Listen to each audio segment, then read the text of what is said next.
Hey guys, what's up? Welcome to a new video. As you've maybe already seen on social media, we have right now the Q8 e-tron Sportback for a few days. Thank you to Audi Motor for lending us the car. This is no disappointment. You already know that. You know that because of the feedback I've given from this car in the first edition or first version of this car, which was the e-tron Sportback back in 2021. This is a 2.0 version, a facelift, if you may, a name change and a few updates, mainly in the batteries. You get bigger batteries with the new Q8 e-trons, which means also better range. Fast charging is as well as it was on the e-tron before. You get some changes on design elements, which I will blend in here on this video. My favorite change or update or upgrade would be this LED stripe on the front of the car over the four rings of Audi. That looks very, very nice at night, and it definitely makes some cars move, even though you're not speeding. They're just, I guess, intimidated. I don't know. I will not go so much into detail with this car because it is very familiar. It is very, very familiar to the e-tron in 2021. I do notice that the range did get better, even though the one we drove last time was the 55 version. This is the 50 version, and I'm getting at least the same range that I used to get with the 55. A little bit less, but almost very close, which is great. It is great. This car is definitely a car that I would recommend on a daily basis. This one, I think, ticks all the boxes. It looks very modern, sporty. It has a lot of comfort. The range is good. You can definitely use it on a daily basis. It is fully equipped with tech, all the things you need, all the sensors and assistant helps or functions that you may require while driving. If you're considering getting for example, a Tesla Model Y or maybe a BMW iX, I would definitely loop this one in to your selection to take it out for a test drive and check it out, because it's a very, very nice car. The latest or the last car I drove on my reviews was a Q4 e-tron Sportback, and which also had a very positive impact on me. And trust me, I'm not getting paid to say any good stuff about the cars. This is a very honest review. I am, for example, since a kid, a hardcore BMW fan, but Audi makes great cars, and the Q4 was in my sweet spot. It wasn't like in my top 10 where I would say I would probably buy the car, and it's a great car. But if you compare the Q4 e-tron Sportback to this one, this here is in a complete different level. This is a complete different story. I mean, this is luxury. The Q4 is nice. It's very modern. It's centered, I guess, to a young target group, and which is a bit sad on the other hand, because young doesn't mean necessarily it has to be cheap materials. But when you compare this to the other one, this one it does feel way nicer. Also, the ride is smoother, even if you're sitting on the back row. The noise isolation is also better. This is a step up, a few steps up. So, as I said before, if you're considering getting a EV family car, definitely check this one out. In general, it's a smooth car. It's very comfy, and it's perfect for daily use. There are still many people who are afraid about EVs. The battery won't be enough and all that. I'm getting almost the same range with the 50 version, which is this one, compared to the 55 from the e-tron back then. Not the same, but very close. Very, very close.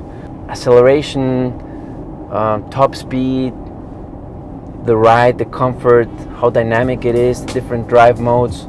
It's great, but this car is so soothing that, for me at least, I just want to enjoy the ride. I'm relaxing in this ship, and if I want it fast, it can go fast. You put it on sport drive. I'm still in efficiency, but it will give you that extra boost, and you can overtake with no problem. These 340 horsepower come out instantly with no lag, with no delay. They're just there waiting for you. So it can be a very fun car. It has no problem to overtake, even though it's the 50 version, even though it's a heavy car. It will get you where you have to be, when you have to be, with no problem, without breaking a sweat. It's very, very good. Obviously, if you're heavy on the pedal, you will notice it on the range as well. So keep that in mind when you're making a long road trip. You can use the navigation system to plan your trips. It will point out different charging options where you could stop. It will also prepare the battery for a fast charging stop, so that it's at the right temperature. It comes with fast charging, 150 kilowatts if I'm not wrong, but I'll blend in all the specs and details anyway here on the video, so that I don't forget or miss out on any of those. And I'm very happy with this car. It's definitely a great option for a daily EV car. And don't get me wrong, Teslas are great. I'm just not a huge Tesla guy. I don't know. I've seen enough good things and bad things to have my own opinion, and I would prefer this over the Model Y. You guys are free to choose whatever you want. This video is mainly on the purpose to share you my point of view and to tell you that this car is very good. Now, what are a few of the things which maybe I would dislike or say could be better? I guess these seats, these are not the S-Line seats. You can get the S-Line, which will tuck you in very nicely, but that's an extra. These ones, I don't know, they are very soft, they're comfy, they're okay, they're good, but they could be a bit more hugging. I don't know if it makes sense. That's one thing with this specific model and in this configuration. So the seats could be a little bit more shaped. They're quite flat, if I may put it that way. A little bit more support on the sides, but that's where the S-Line trim would make sense. What else? The range, even though it has bigger batteries, I wouldn't mind an even better performance when it comes to range. Being very realistic, with the 50 version, right now it's consuming 20.1 kilowatts per 100 kilometers. And my average speed, according to the board computer, is 67 kilometers per hour. There's quite a lot of traffic right now. And I've already driven 84 kilometers. So, and according to the computer, I have 276 kilometers left.